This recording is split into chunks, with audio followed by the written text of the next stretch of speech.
This Yes. this is a Dungeons and Dragons podcast where we play Dungeons and Dragons with each other. With each other.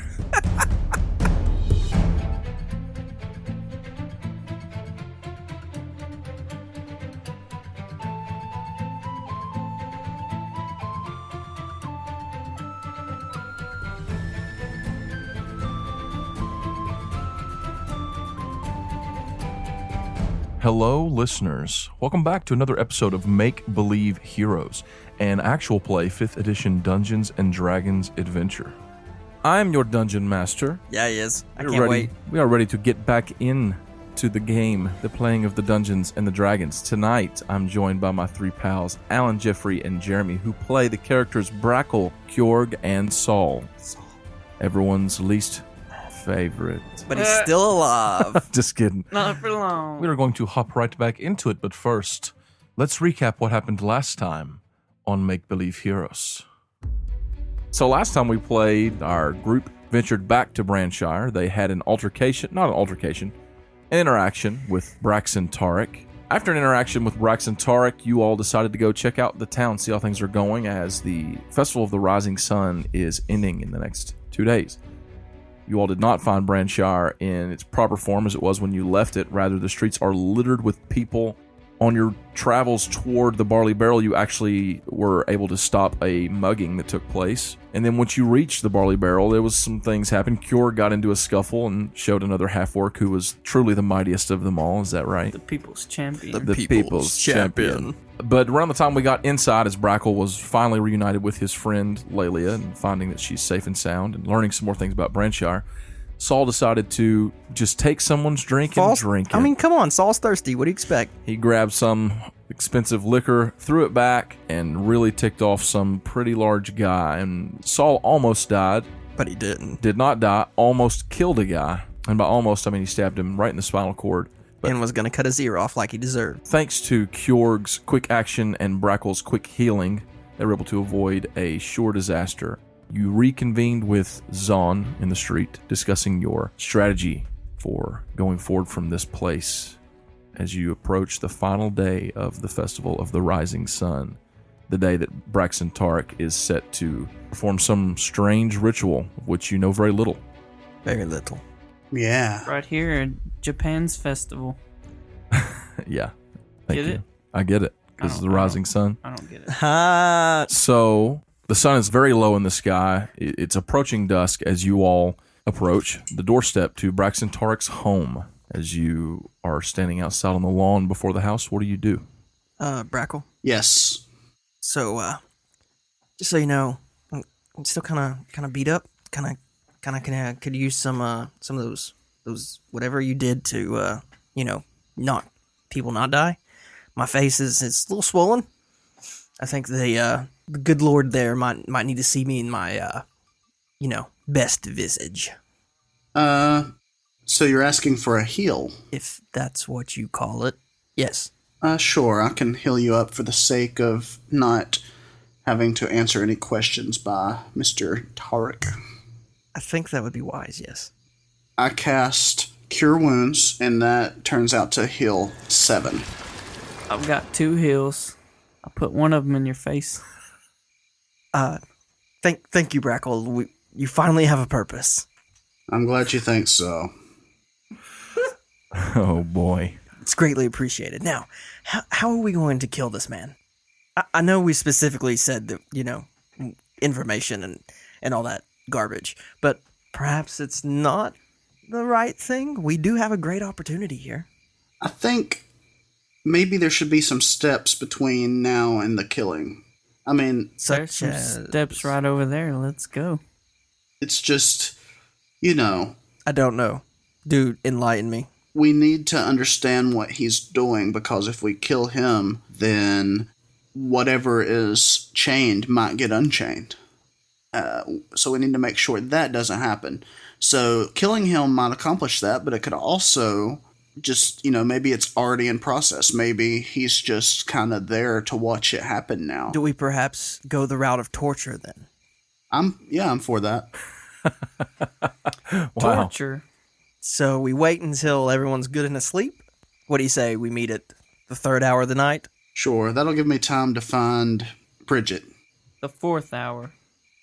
No, the witching hour. 3 a.m. 3.5. 3.5 No and less. 3 minutes. Very well. Okay, so you all firmly agree to meet at 3:33 a.m.? Yes. Correct. Okay. Do we have that accurate of a timepiece in this world? No, you sure don't. So, I mean, I guess just take your best educated guess. You know. Saul has no idea. Okay, so do you all go up the steps? Yeah. I think we head up the steps and knock on the door. We're taking steps. Okay, as you all approach the door, like I mentioned last time, it's a beautiful house. Clearly in the core of the city, it's the largest of the homes present here. It's the mayor's house. You know, there's beautiful flowers out front. The grass is neatly trimmed. It's a white house. As you approach the door, and really as you reach out, who goes to knock on the door or Saul. what have you? Saul steps up. He raps on the door with his knuckles, or he goes to, and before you can even actually make contact with the door swings open to receive you, and there is a gentleman standing there. He looks like an older gentleman. Actually, y'all all roll me a history check real quick. Let's get historical. I rolled an 8. 8, I got a 7. 7. We're doing great, guys. Brackle?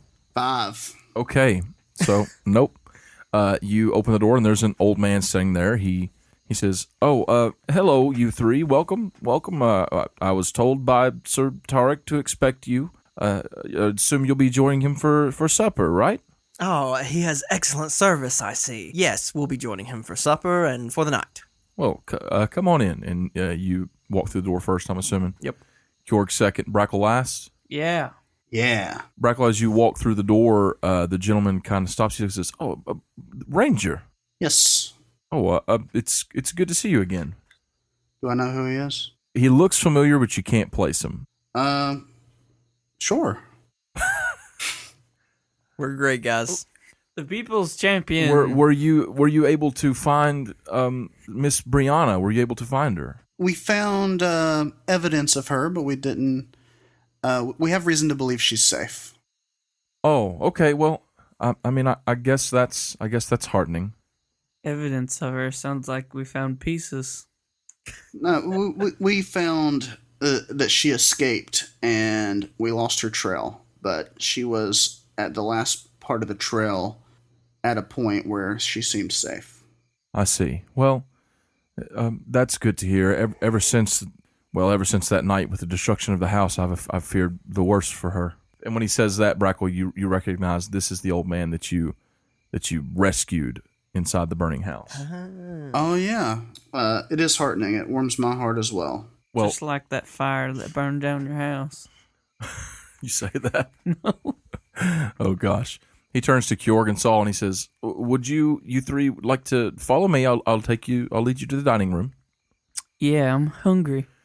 Hungry. Do you require anything before? Do you need to wash or anything like that?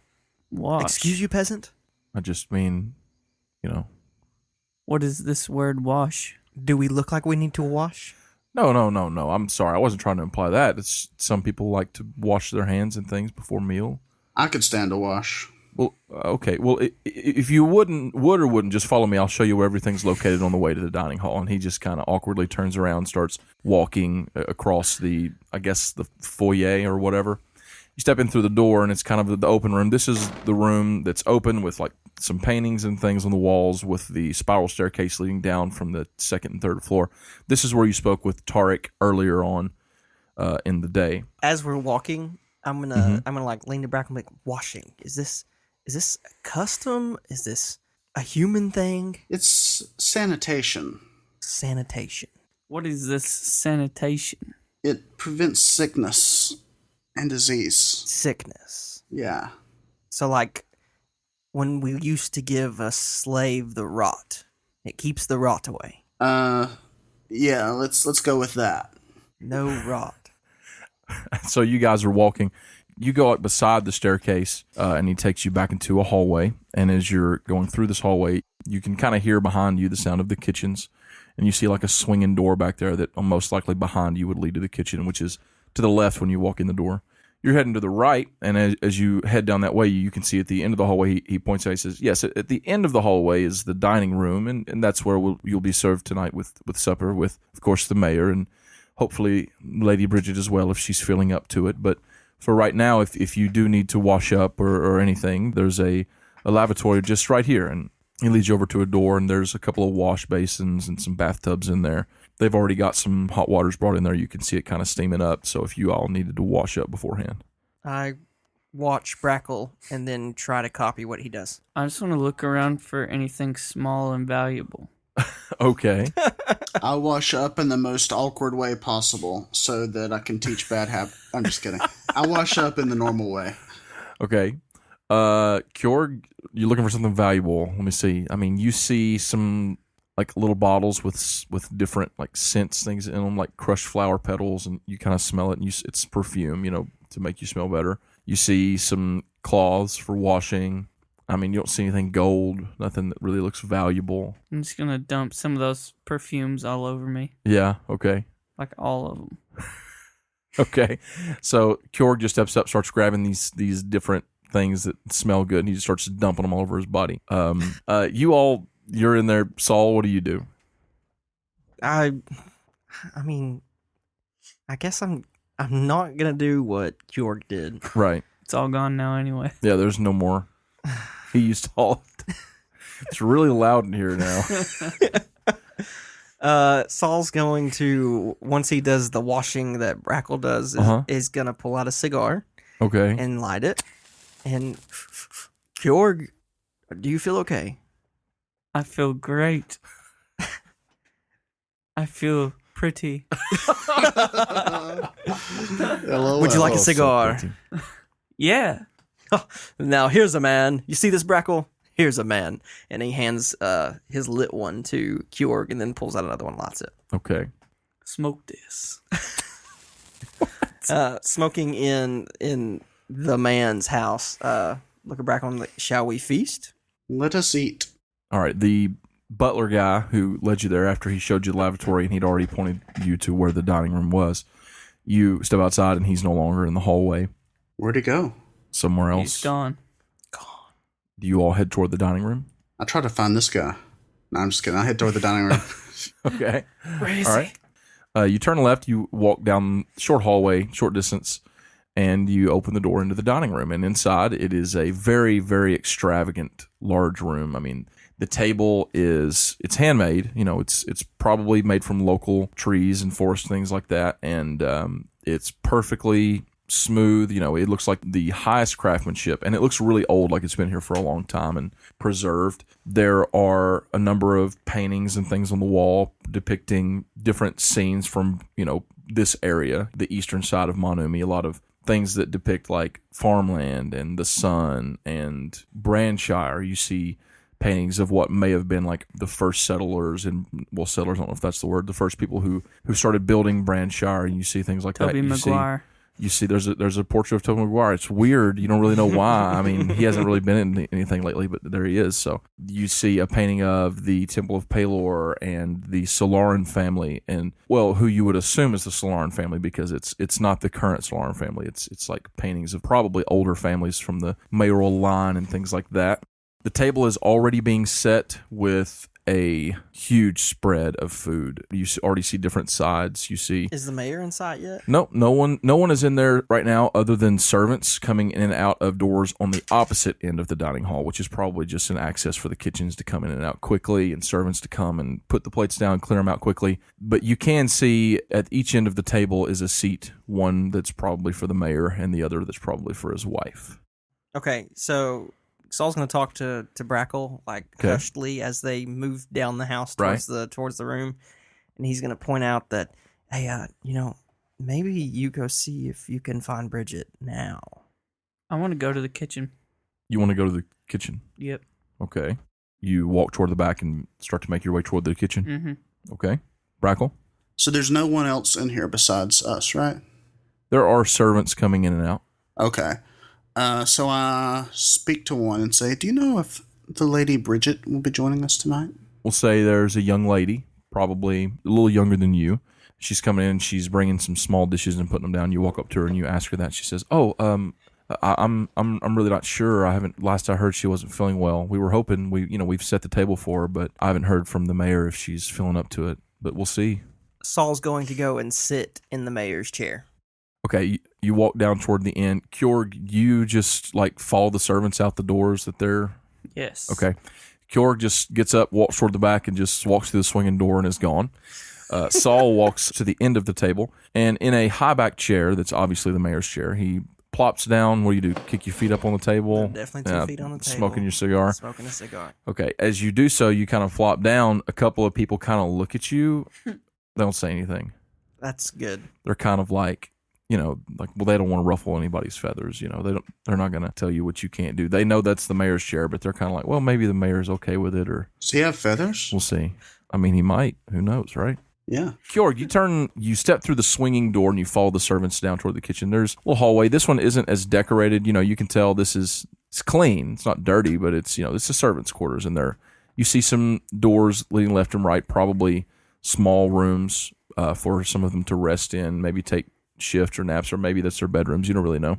But you can smell the food coming from the kitchen. You follow the servants all the way on down. Yes. As you do see, most of the people that you're seeing here serving the food and such, they're humans and halflings. These look like, from what your experience is, Branshirings. They look like Branshire folk from Branshire, born and raised. And so they're all looking up at you like, holy cow, what's this 6 foot plus solid black half orc doing walking down toward the kitchens? But nobody stops you or anything. It's a people's champion. You just keep going? Yeah. All right, you come down to the end of the kitchen, and it's kind of pandemonious in there. There's a lot going on. There's people cooking, there's people cleaning dishes, there's people prepping things and, talking about what's for dessert, when the different courses will go out and things like that. And there's a gentleman standing there. He's an older gentleman. He looks kind of muscular, but he's standing toward the middle of the room, and he's talking to a young lady who well, I'll say young lady. She's probably in her early 30s, late 20s. And he's kind of giving her these instructions, now, Julie, when you make sure that as soon as they're finished with this first course that you get out the dessert, okay? The mayor, he likes his dessert quick. And as he's saying this, he turns to you and he's like, hello. Hello. Can I help you with something? No. He looks down at the woman and she looks up at him and just kind of shrugs her shoulders and he says, I'm afraid you might be lost. This is the kitchen. I don't think are you supposed to be in here? Yes. Okay, what's your name? Kyorg. Kyorg. That's an interesting name. Are you looking for a job, Kyorg? No, I don't need a job. I'm the people's champion. Okay. What can I do for you, Kyorg? I'm sorry, I'm a little confused. We're in the middle of preparing for the mayor's having guests tonight. Don't worry, I'm just here to hang out. To hang out in the kitchen. Yeah. It's just chilling. He looks at Julie and she just kind of turns around and walks off. He says, okay, I guess pull up a chair. What? I'll tell you what, you look pretty strong. Why don't you want to help out? No. Okay.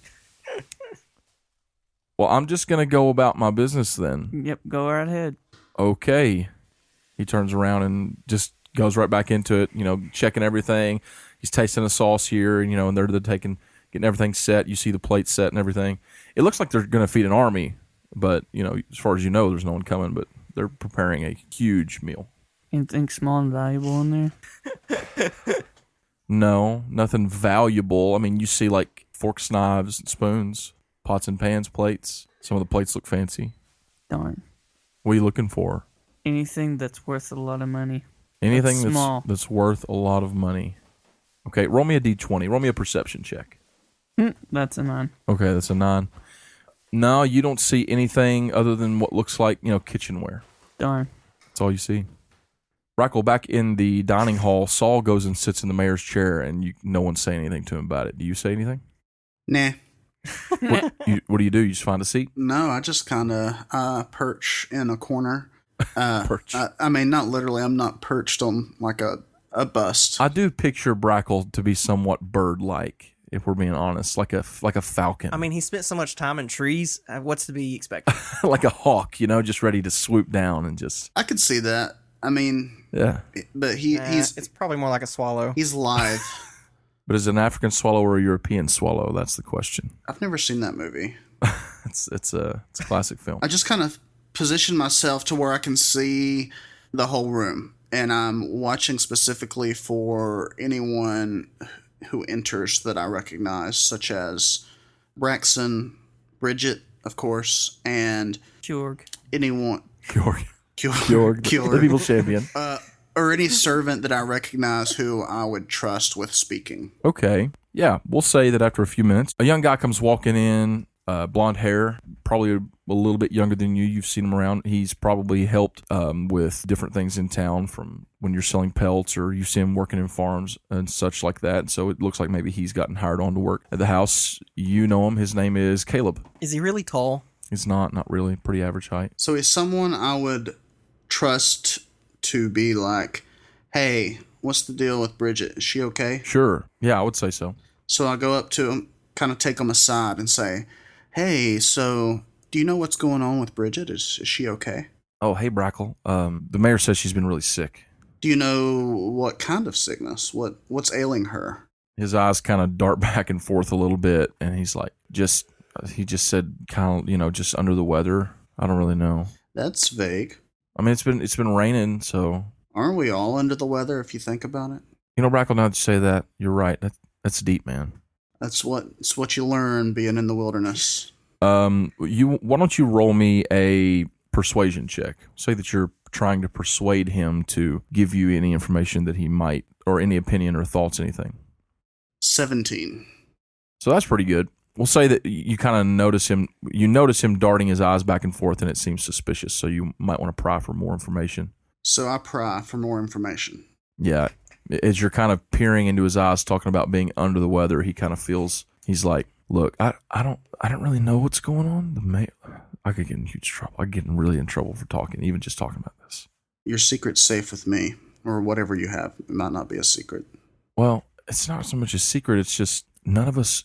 Okay, so before this week, before the festival and all the goings on of that, we were, we saw Miss Bridget quite a bit. She wasn't exactly herself, I wouldn't say, but we were allowed to go upstairs and we could get her linens and fix her bed, make her bed and everything and all of that stuff, just like usual. Or I wasn't, but the lady servants were able to do that. But the last 3 days, ever since she's gotten sick, none of us are allowed to go into her room. None of us have seen her. I don't know. It's weird, but you didn't hear that from me. And when he says that, he kind of gets a hitch in his step, takes off, kind of going back to work, tries to fall right back into play. I kind of nod and say, thank you. Mm-hmm. You do your lady a service. And then I leave to find what the heck's going on. Okay. Do I know where she stays? Where her rooms are? No, not really. So I stop him and say, hey, where are her rooms? They're upstairs, top floor. He's like trying to get away from you now. Okay, I say thank you. Bye. You turn to go like back toward the door. Bye. Yeah. Okay, you step over to the door, you push it open, and Braxxon Tariq is standing right in front of you. I punch him in the nose. Oh, God. Oh, boy. And it starts. I say, excuse me, I'm looking for your potty. Oh, the lavatory. Yeah. Oh, yeah. Was it the same room as the cleanup room? Yes, it's this one right here. Yeah, you obviously know where you are. Yeah, I'm gonna go pursue that. Oh, okay. Well, we're about to start dinner, so don't be long. And he just kind of he's trying to push past you. Long as what I won't be.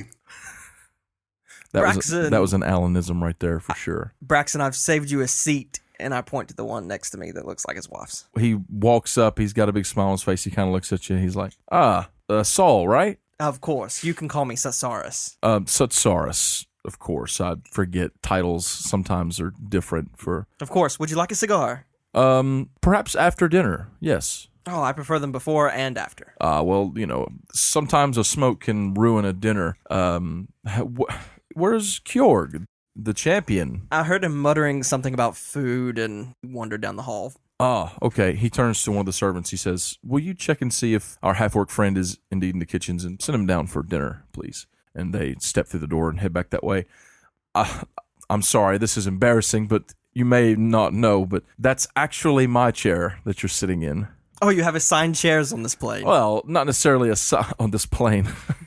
Your language is so strange. Saurus, is that? Saurus. Yes. Well, it's traditional for the mayor. The servants, they're all well trained to, of course, cater to me as their mayor in this chair. It's traditional. Oh, so this is where they cater to the lords. Well, no, let's be honest. Most of the time when they're catering to this table, they're catering to the lords, if you know what I mean, Saurus. Oh, what a gentleman. But, of course, as the lord of the home, it's my responsibility to sit at the head of the table. I see.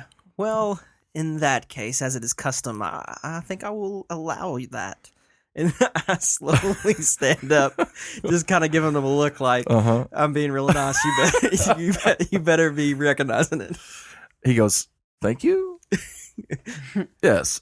Yes. Well, have a seat. I'm sure we have a splendid meal waiting for us. We have the best cooks in Branshire here in the first house. Okay, I'll take the next best chair, his wife's, Sure. and sit down. Well, his wife would typically sit at the opposite end of the table. Oh man, is the chair nicer?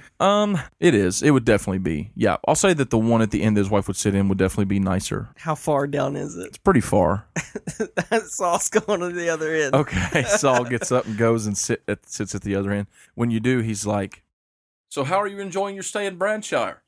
Honestly, this town's kind of nasty. It's crowded and it stinks. Oh, well, I'm sorry. I hate to hear that. I have to keep smoking cigars just to deal with the mold and mildew in this place. Kyorg, you're in the kitchen and someone, a halfling comes up to you. Short, very short, brown hair. He steps up. He says, it's sir, he's kind of tapping on your hip. Sir, the mayor is in the dining hall. He was asking for you. I think we're about to start dinner. I'll be there in just a second. Okay. He stands there. He just stands there. Is that looking at main you. guy around? Who? The one who Oh, was... the head dude? Yeah. I'll say he's around. I'm going to put my shoulder on and walk up and put my hand on his shoulder. Okay. You know if the mayor's got any nasty recipes he's cooking up? He just looks at you. He says, wait, I have to have a second.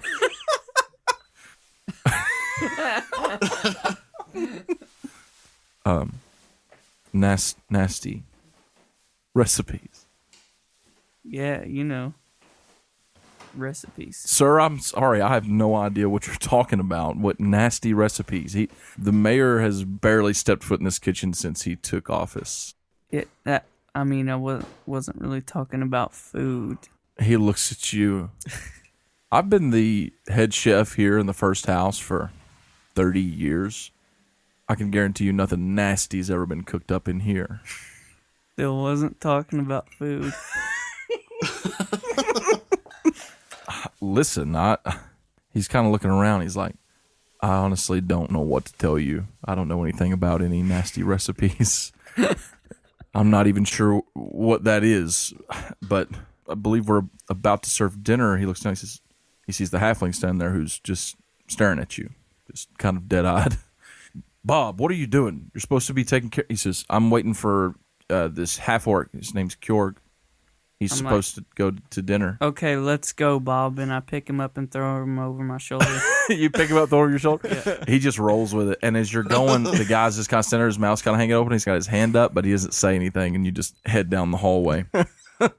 Brackle.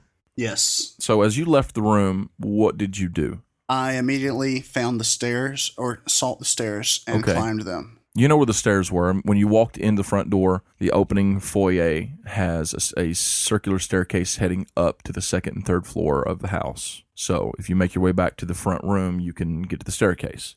As you reach the staircase, what do? I climb the stairs. Second or third floor? Wherever I believe Bridget to be. Well, based on what Caleb told you, he said top floor. So you head all the way to the top of the steps. Yes. I'm all the way up.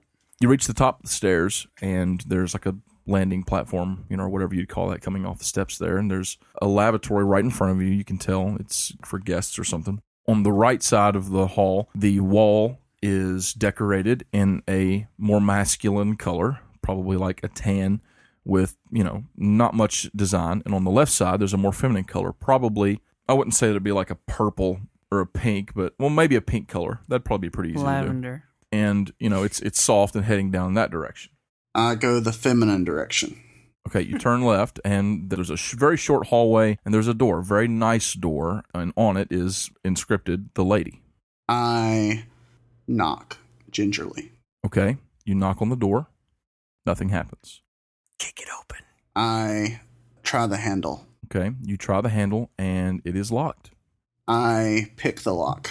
Okay, do you have With my fingernails. thieves' tools? You don't have thieves' tools? Let me check.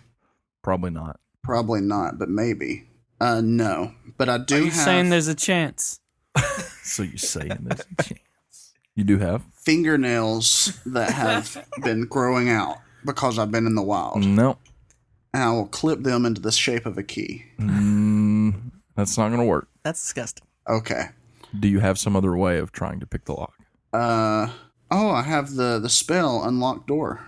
Oh, that's called knock. Yeah, it is called knock. I don't have that. I don't think you do. I cast Hunter's Mark on the door and then break it down. You cast Hunter's Mark on the door and then subsequently begin to attack it with your arrows. Yes, no. Oh, No. I could use my arrows to pick the lock. No. No. Is there another door open nearby? In this direction, no. Is there any door open to a room on this side of the manor? So when you come up the steps, this area is unlike the rest. The wall on the second floor, as you came up it, is kind of farther back, and there's the hallway and other rooms and such. This one is very close to the steps. It's as if there's a lot more room built behind these walls than there are on the other floors. You see what I'm saying? Just from what you're looking at it, you would think it's probably almost like a wing dedicated to her. Oh, that's intense. So there wouldn't be a window facing that door. There is no window from where you're at right now. I mean, you would assume there are windows into the room from the outside of the house, but from where you are, you're nowhere near a window. Okay. There's a banister to your left that's, down to the foyer, and then to your right is a wall. Okay. So based on the outside of the house that I've seen, Yes. would it be feasible to climb to a window that would appear to be hers? If you're good at climbing, you could probably do it. He is a bird. He is. You could probably climb, yeah. I have a +3 climbing. No, I'm good at athletics and acrobatics. It's either acrobatics or athletics. It's one of those for sure. I think it's normally athletics, but I could be wrong. I think so too, but you would think that you could potentially get there from the outside if you were tasked to do so. Endurance. It might be tough. You won't be able to tell exactly what window leads into her room, but the way that this is set up, you would think that practically any window from that side would lead farther in than where you are right now. So I do that. So you want to head back downstairs and go outside. I go outside. You head back downstairs, and when you reach the bottom floor, the butler dude and a couple other servants are in the foyer. I just walk out the door. As you approach the door, the butler dude kind of stops. She says, where are you going, Brackle? I left a thing out, and I got to go get the thing. There's a guy standing there you notice who looks different from the rest of them. You don't recognize him at all. In fact, he doesn't look friendly at all. He looks dirty, like he's done some work recently that wasn't clean, and he probably has never used a lavatory. And he steps up and he's like, what kind of thing? One of the wilderness things, like some berries that I was going to bring for the meal. I meant to grab them. Correct me if I'm wrong, but aren't you supposed to be in the dining hall with the mayor right now? Well, I mean, that was certainly a thing that I could be doing right now. But I plan to bring some special berries for the meal, and I don't want to enter and be part of the meal without my gift of berries. Okay, roll me a Berry check. deception. Let's go with It's a deception. berry check. I rolled a 3. Okay. That's with modifiers because I have a -1. The guy kind of looks over. Oh boy, he looks over at the butler and he just kind of shrinks and scoots away. And the dude kind of bellies up on you a little bit, and he says, "Look, nobody keeps the mayor waiting. If he's waiting on you to join him for dinner, then I suggest that's what you do." Oh. Yeah, so about that, he can wait. Oh. Murder in the mayor's house. Yeah, he's not going to wait. And when he says that, he puts his hand on your shoulder to kind of grab you and turn you around. Whenever he puts his hand on me, I grab and do one of those things you see people do on TV where you try to like mess with the finger to where it hurts. Okay. Huh. Because I don't want to be manhandled. Well, let's just do a strength v strength. Okay. Let me check my strength. Okay. Okay. What you got? 18. Oh, man. Or actually, no, 19. Okay. So Yeah, you, Wait, no, 17. I'm sorry. Oh, man. Okay. Is it a 17? It's a 17 because I was looking at the save and not the modifier. Yeah, it's not a save. It's a contest. Okay. Yeah. So he also got a 17. Ooh. So as he reaches out and places his left hand on your shoulder, you reach up and grab it and grab his hand to kind of twist it back. And rather than him putting his strength on you and rather than you grabbing his finger, he kind of jerks back and he steps back about a foot from you. And now you're facing him. And he reaches down to his waist to grab a sword. I just look at him in the eyes and say, "You sure you want to do that?" He says, "Are you sure you want to do this?" And as he says that, you hear two guys come up from behind you. Oh. And you kind of glance back. You can see there's a dwarf on your left and another man on your right. I was just trying to leave. You're the one who's starting something. I'll be back very soon. I don't believe you. And those two guys are kind of walking forward from behind you. He says, "The mayor invited you and your friends to dinner, and unless you're going to reject his hospitality outright, I suggest you go to dinner right now." I reject his hospitality. That's how it's going to be. I will not be a prisoner. Oh my god. I will not. This isn't hospitality, sir. Okay, so hang on. Let me roll a 20. Okay, so as you say that, the butler guy that kind of shrunk away at the beginning, he kind of steps back into the room from the direction of the kitchens, and he says, "Look, I'm not trying to tell you how to do your business or anything, but if they are guests of the mayor, he's probably not going to take well to you mistreating them like that." And the big guy turns to him and he says, "What do you know, old man? We're the ones supposed to be watching this place. We're the security around here. You're just a butler." And the dwarf, stepping back, kind of turns toward him, steps up to him, and he's like, "What are you going to do about it?" And as he says that, a couple more of the servants from the kitchen step into the room, and they kind of step up behind him, and you can see that they're like holding like kitchen knives in their hands.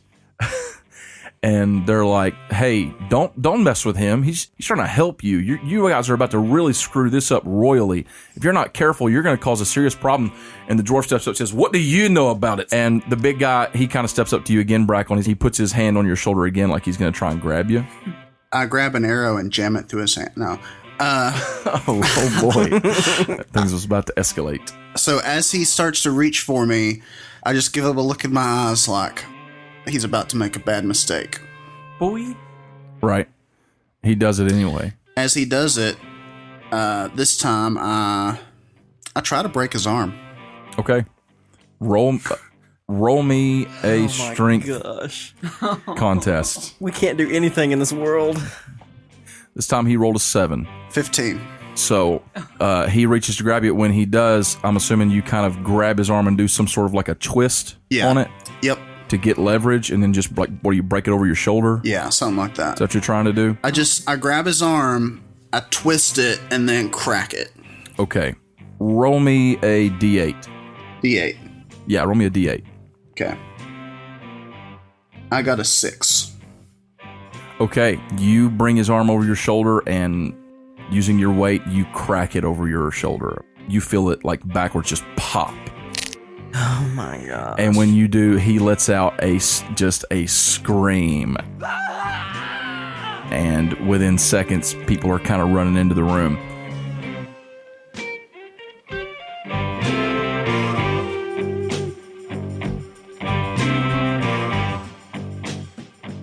Hello, everyone, and welcome to another episode of Make Believe Heroes.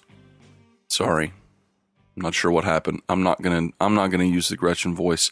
Thank you for listening this week to another episode of MBH. Here we are again with the mid-roll, where I'm here to tell you about everything, at least everything that's going on with Make Believe Heroes. So, first of all, I want to say thanks to everyone who participated in the survey that we did for our Patreon account. We are hoping to get that up and running within the next week or two. Right now, I'm in the process of getting everything put into the website, and I'm really excited about what we have in store, what we're going to be working on. So stay tuned for that, and I promise we will have another giveaway for you very soon indeed. But for now, I do have a couple things I want to mention. First of all, DiceEnvy.com is our show sponsor.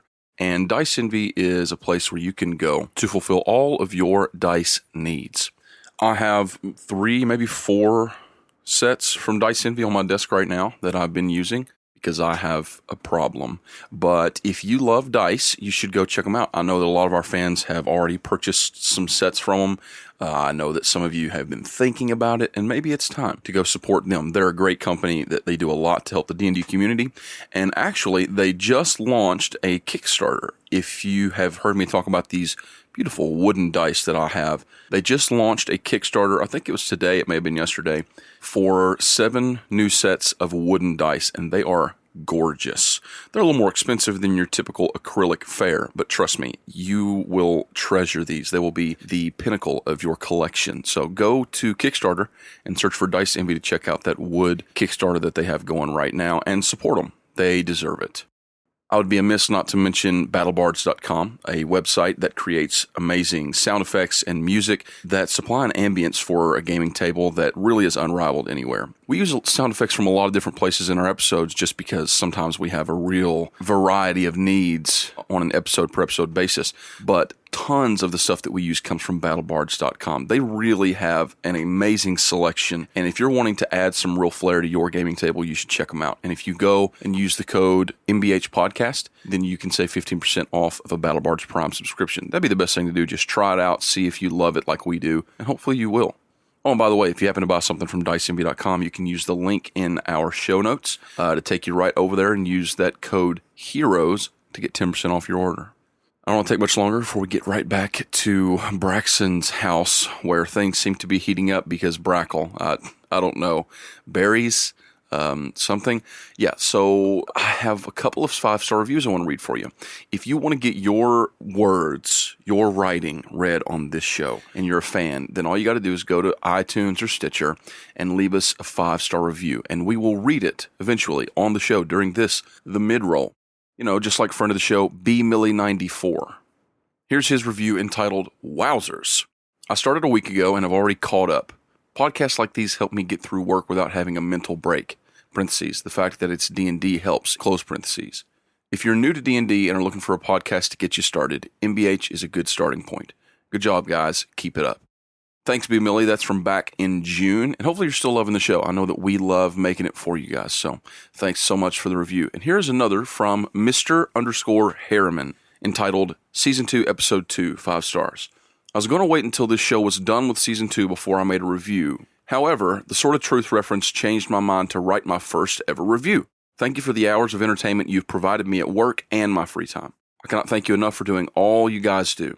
If I try getting into details about why I like the show, storyline, and characters, there'll be spoilers, so I'll refrain from that. But they are all well thought out and exciting to listen to.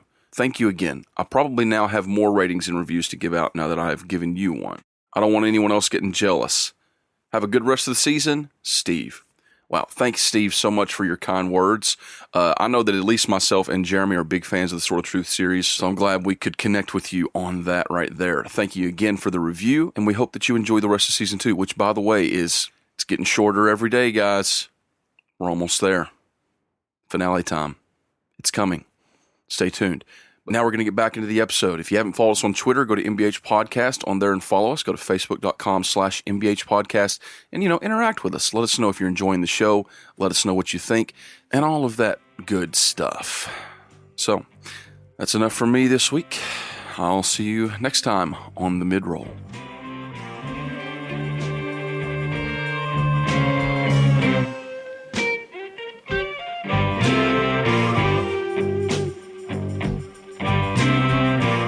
So, Saul, you're sitting down at the end of the hallway, and Braxxon Tariq is kind of hollering down across you. What do you think's taking your friend so long? About that time, Kyorg, you walk through the door. You see Braxxon Tariq sitting at the end of the table and Saul sitting at the other end of the table. you have a halfling thrown over your shoulder. He's just chilling. Happy Kwanzaa. I mean, that's not a thing. Braxxon says, is that some sort of a festival where you're from? It's a half-orc festival. Ah, okay. Well, excellent, Kyorg. Won't you join us? Where is your friend, Brackle? Maybe he went to get a snackle. Oh, boy. Braxxon, Brackle, you know him. He's like a bird. He's just off picking his hair and making sure he was presentable for your table. He was gathering eggs in the wilderness.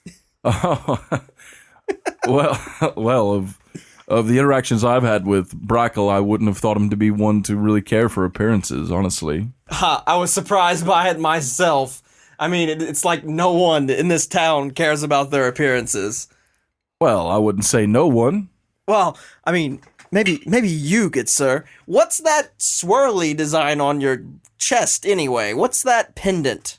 Oh, It really stands out to this. me. Oh, this pin. Right, yes, it's just an old trinket, a family heirloom. Family, from where? Where do you hail, good sir? Oh, from the far west-ish. Actually, I've kind of been all over.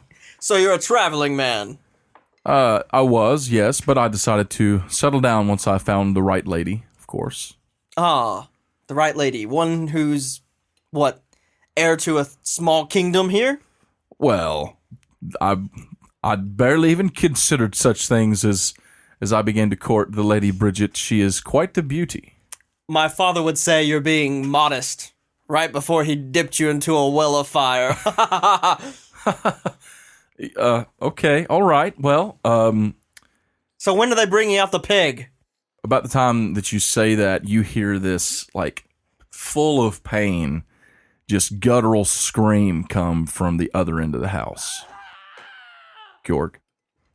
I'm running in that direction with the hobbit over my shoulder. So you just keep Bob firmly on your shoulder. You run toward the door. Yes, straight to the door. Okay. Braxxon stands up. He looks around. He says, "What in the world was that?" Sounds like fun. Let's go. You take off for the door. Oh yeah, I'm going right behind Kyorg. Braxton's kind of looking around at the servants, and he's got this concerned look on his face. You take off after Kyorg. It's not a far distance. As you get into the room, what you see, you did not expect to see.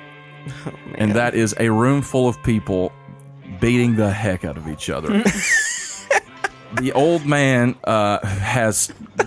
he's grabbed what looks like some sort of a candlestick, and he is whacking it over the back of the head of this dwarf, while one of the other guys the dwarf has one of the other younger servants like by the neck, and he's punching him in the face. You see another man over here facing off with two guys. The man's got a sword drawn, and the other two are brandishing kitchen knives. They both got cuts all over them. And over by the door, you see... Well, Brackle, what have you done with your victim? Why don't you just tell me? Victim.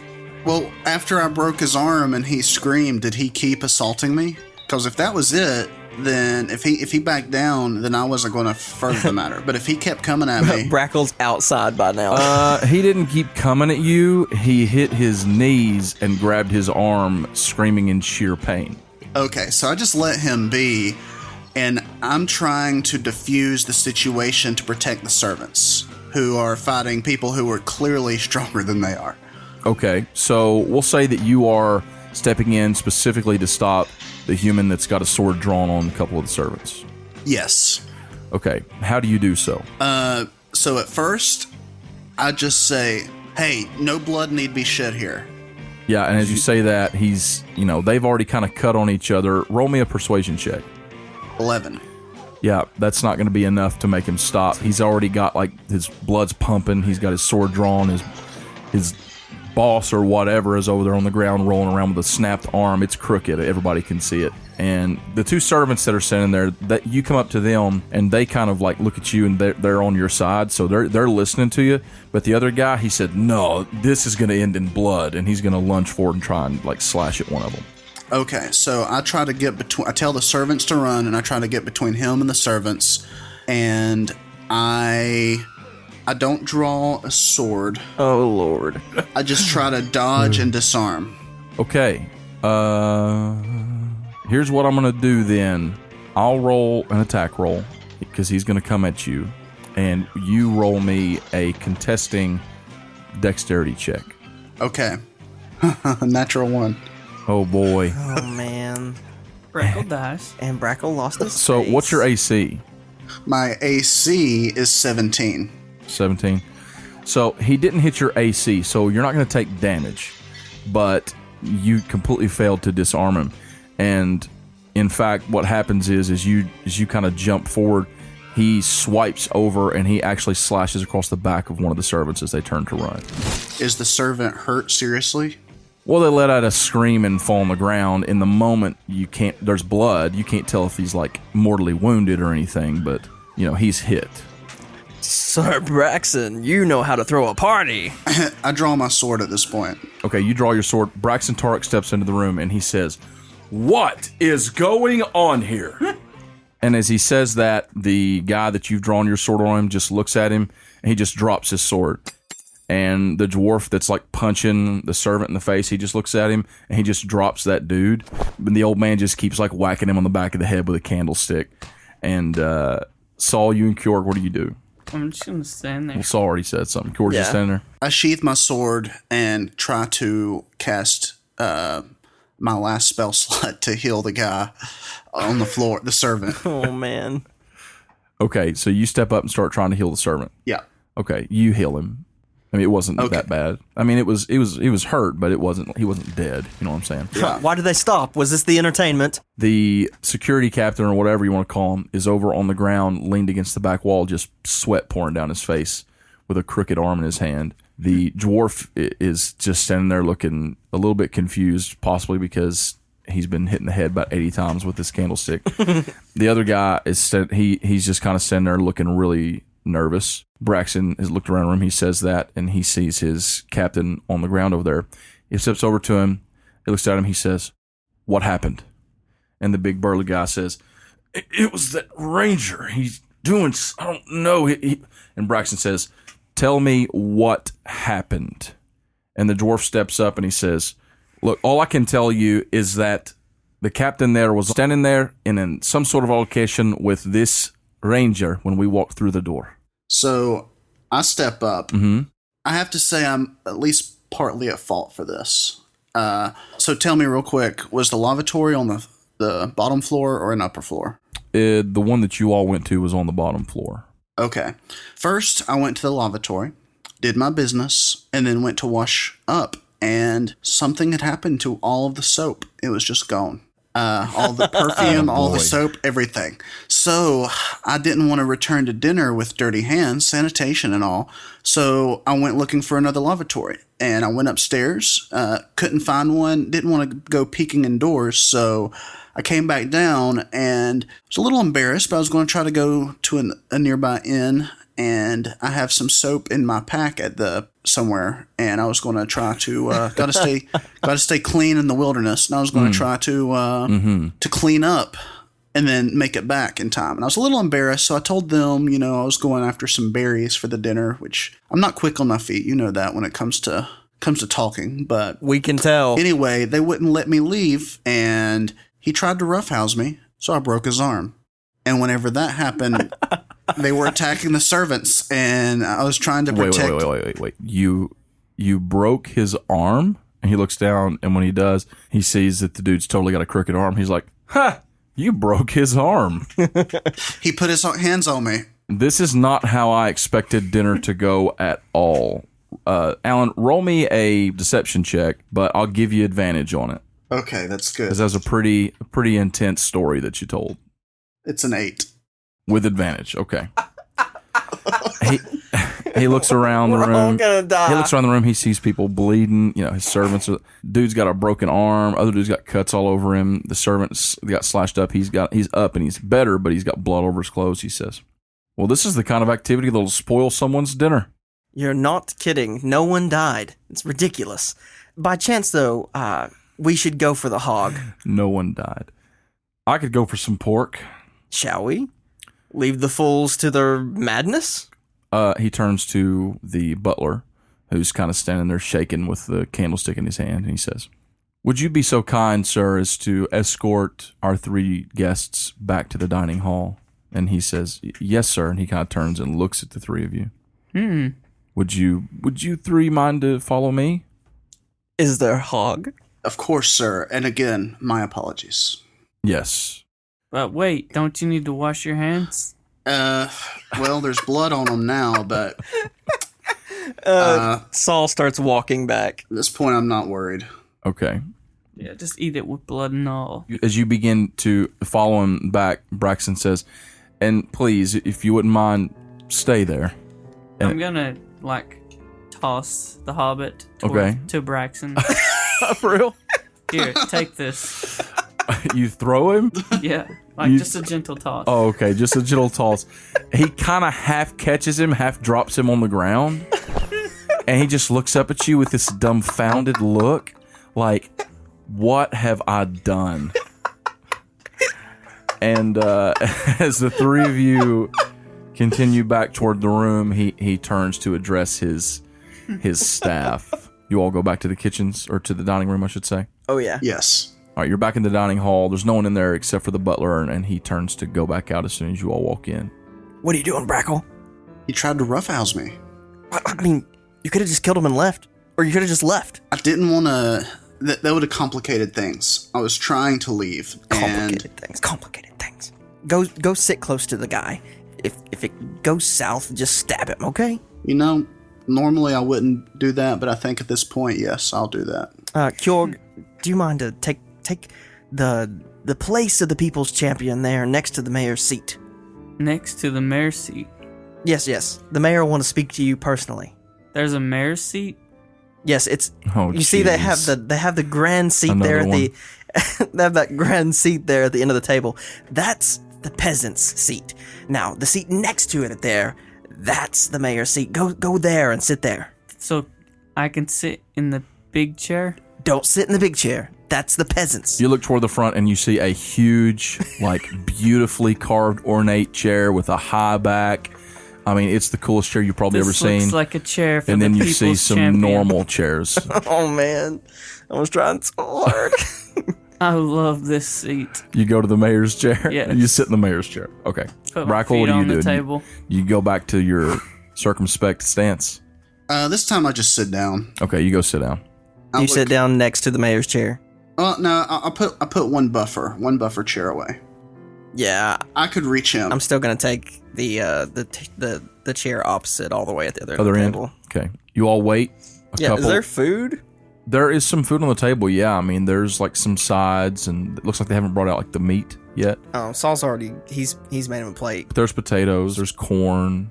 You know, we've already established fried corn, probably. Yeah, he's just picking through, kind of upset that there's no meat yet. Yep, there's gravy. Smoking that cigar. Some bread, some cheese. He doesn't really understand gravy. I prop my feet up, I take a long draw from my cigar, and I pick up whatever food we got there, and I wait. Okay.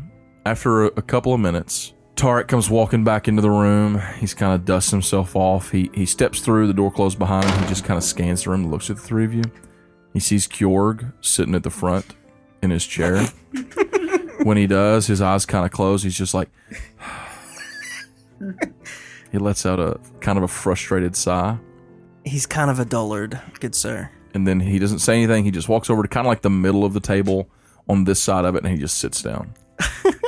He says, I'd like to know, if I could ask, why are you three here? For dinner. You requested to meet with us. Yes, I invited you to dinner. I want you all involved, but I have to admit, some of your behavior since you've entered in my home has come across as somewhat suspect, wouldn't you think? Suspect? Yes. I mean, remember, he's not from this plane. The only thing suspect in this That's true. dinner is the lack of meat. Saul or Sutsaris, whatever. Listen, I understand what you're saying, but I come in, we've invited you to dinner. Kyorg is somewhere in the kitchens. Brackle, I don't know what's going on out there, but you're breaking the arms of our protection, people that are hired here to protect myself and my wife, and I mean anyone in the house, so you as well if you're staying here. Let me explain, good sir. Let me explain. It's this simple.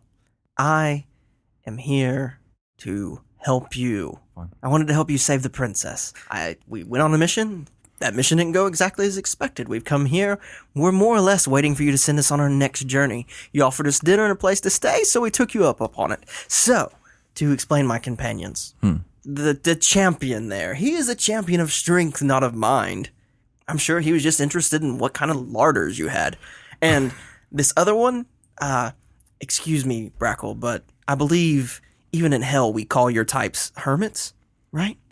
Not really used to humankind or hellish kind. Wow. You just kind of live in the woods and forage eggs and berries. Is that right? That's right. Let's do it. Let's go with it. Good Sir Tariq, you have before you a prince of the nine hells, a hermit, and a dullard. I understand it's difficult for men of our stature to grasp dealing with these types, hermits and dullards, and they're great tools. They're excellent to have in your army, to run your torture pits, to shod your horses, or forage for berries and fight battles for you. I'm sorry that they have to stay here in the main home with us tonight, but perhaps we'll have a more pleasant evening and a good night's sleep, and tomorrow you'll be able to point us in the direction of our most value to your purpose. Wait, who's a dullard? My point exactly. He turns, he looks at you, Kyorg, he looks at Brackle, and he says, "You have anything to say, Dad?" Let's eat. He chuckles, he looks at Brackle.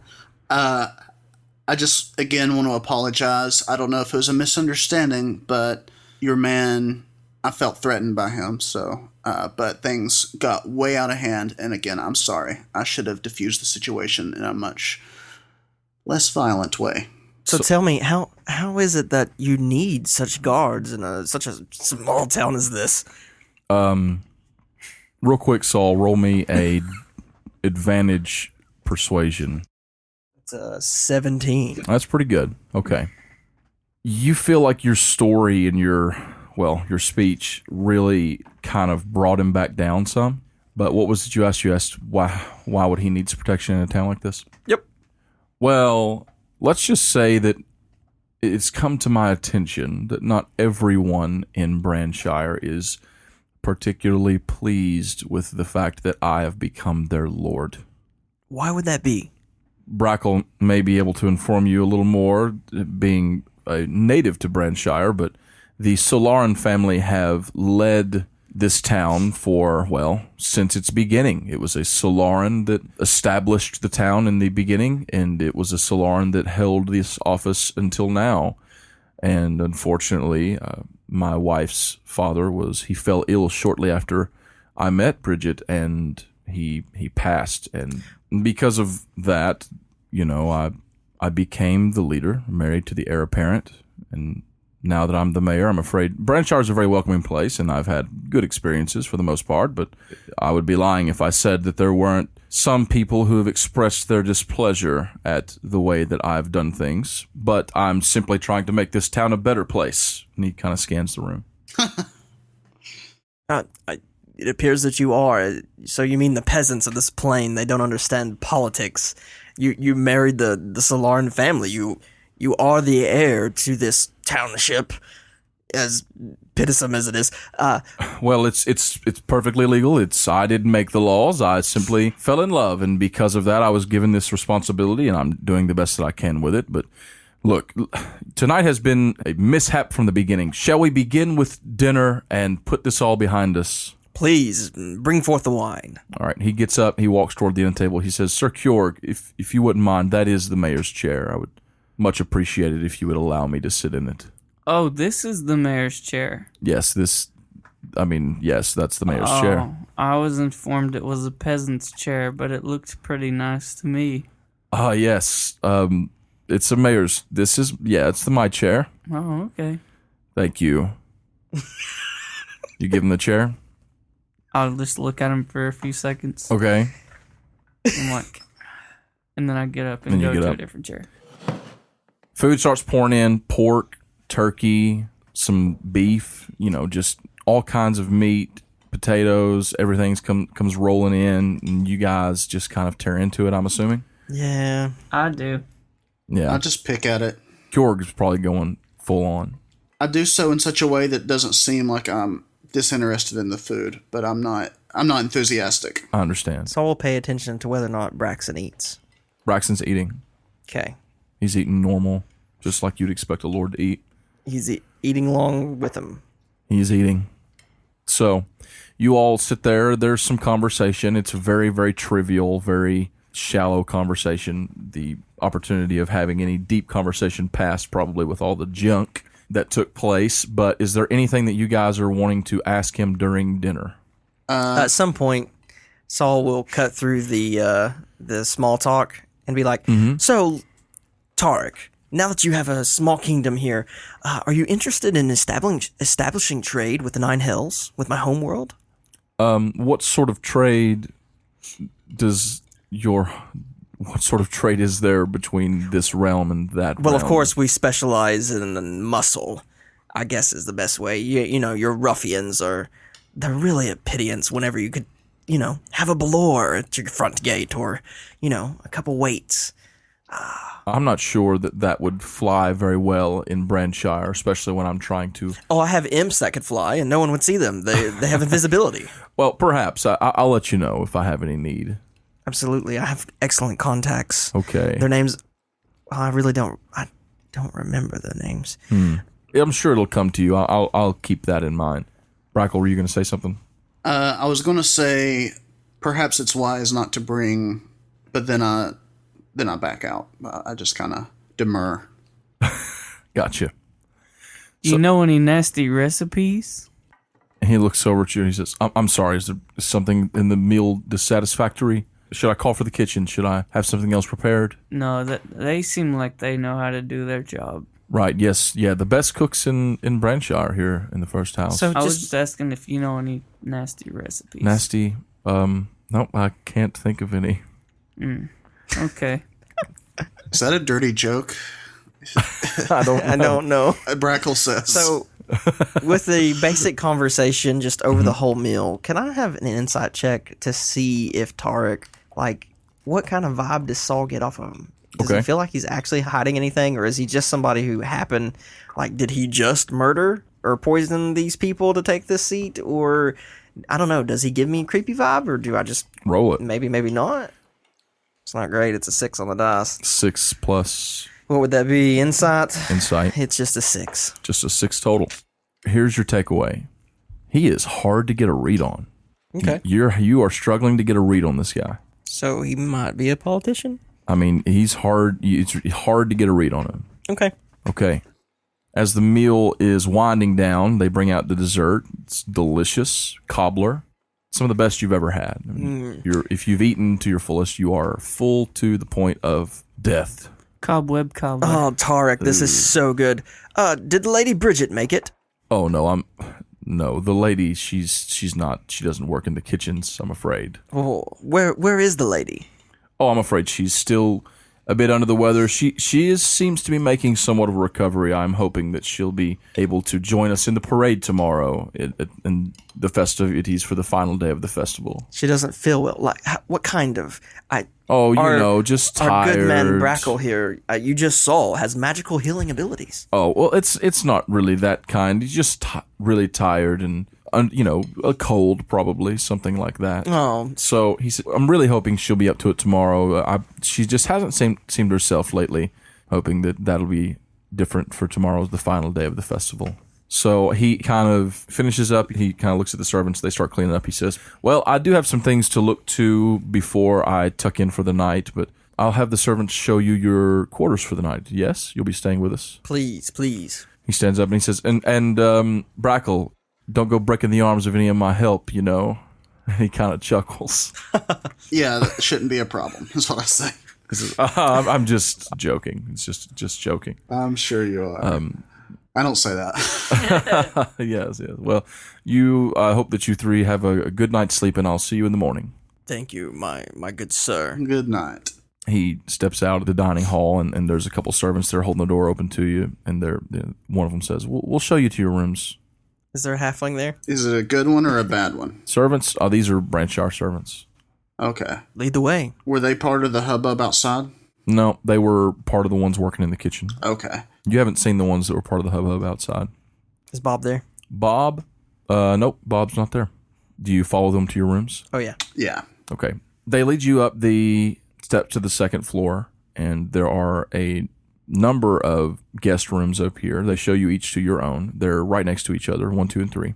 On the right side, if you were to go down that hallway, and they seem very amenable. There's a chamber pot, a nice fluffy bed, pillows, basically anything you could want for a night's stay. Cool. I need some rest. These servants kind of look at you and they say, if there's anything that you need, don't hesitate to ask any of us. We'll be glad to help you out. Cool. Once they leave, I'm going in my room. I'm not going to shut the door. I'm going to leave it open for now.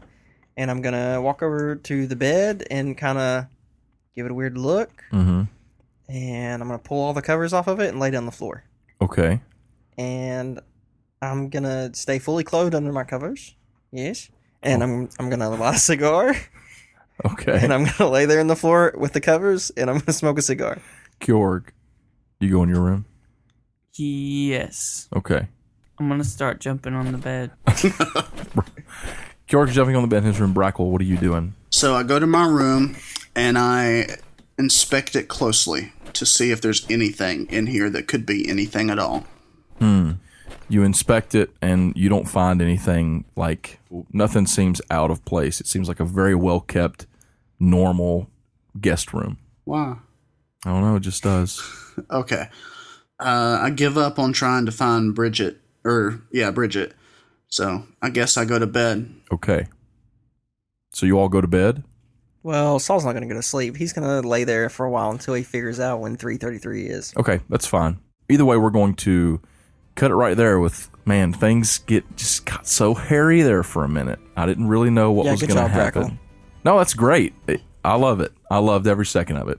This is another episode where someone almost ruined everything. A part of me really wanted to throw you guys in some sort of jail cell or something, I really did, but I didn't. I let the dice decide. Thanks again to everyone that has tuned in and listened.